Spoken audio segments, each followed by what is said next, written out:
Any story about paper or making paper has to begin with the trees. The raw material to make paper is wood fiber, and it comes from the forest. The forest, in some cases, is like an agricultural crop. We need to open it up once in a while. It's a continuing evolution. We're standing in front of a new forest, and that's part of our process, is to make sure that we regenerate the areas that we harvest.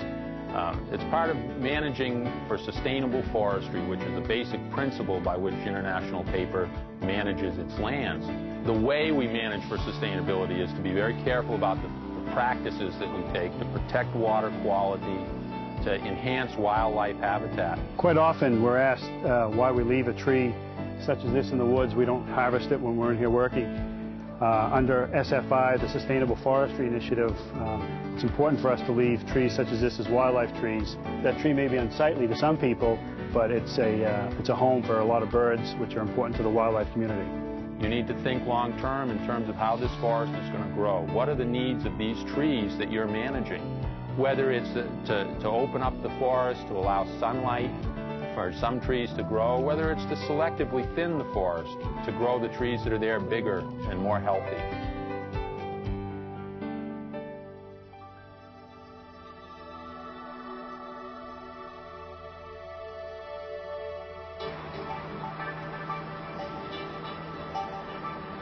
Let's break paper making down into several steps. The first step involves bringing wood into the mill. The wood is stored in large piles and then brought into an area called a wood room, where the first thing that has to be done is the bark must be removed.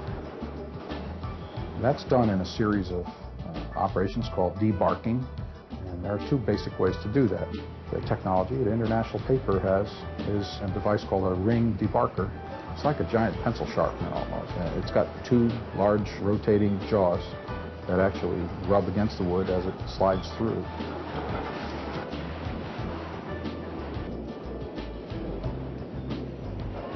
And we have what are known as debarking drums, where the wood is put in a large rotating drum that tumbles upon itself and knocks the bark off.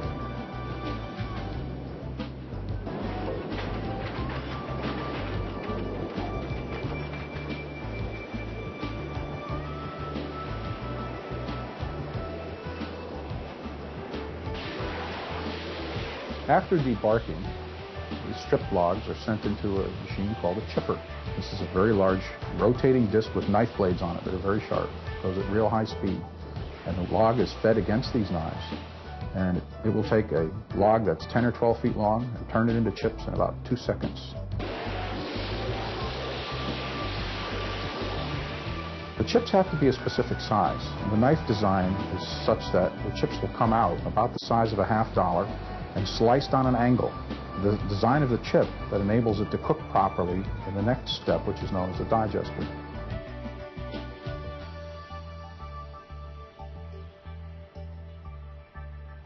Digester is basically a giant pressure cooker where the chips are mixed with a cooking chemical, subjected to high temperature and high pressure, and turned into pulp.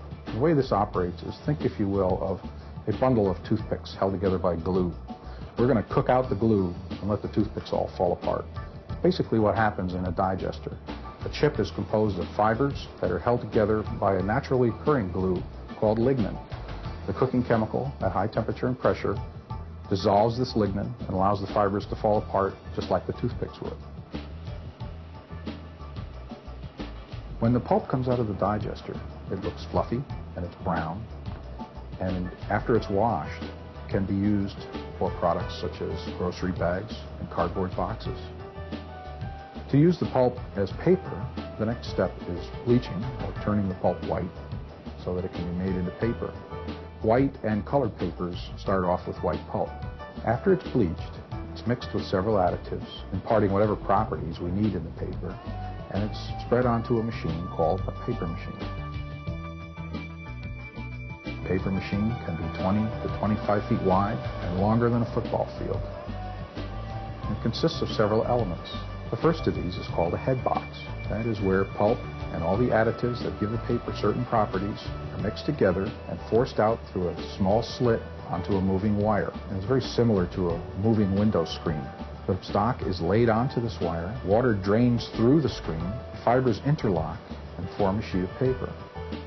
At this stage, the paper is still too weak to travel by itself without falling apart, so we place it onto a textile fabric called a felt. This is like a thick towel that absorbs water from the paper as it's being squeezed in the presses. The presses squeeze water out of a weak sheet of paper, just the way a wringer washing machine would do it.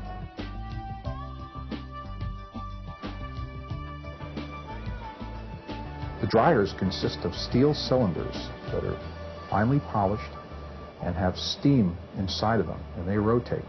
The paper goes around each of these dryers. We start out at more than 99% water in the head box.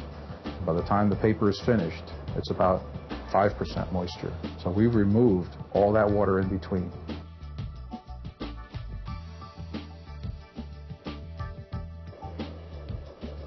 The next step is called calendaring. Calendaring is squeezing the paper between two steel rolls that are pressed together very tightly. This does two things. It squeezes it down to the right thickness, and it also makes both sides of the paper very smooth. These two properties are very important in defining the end use of many papers.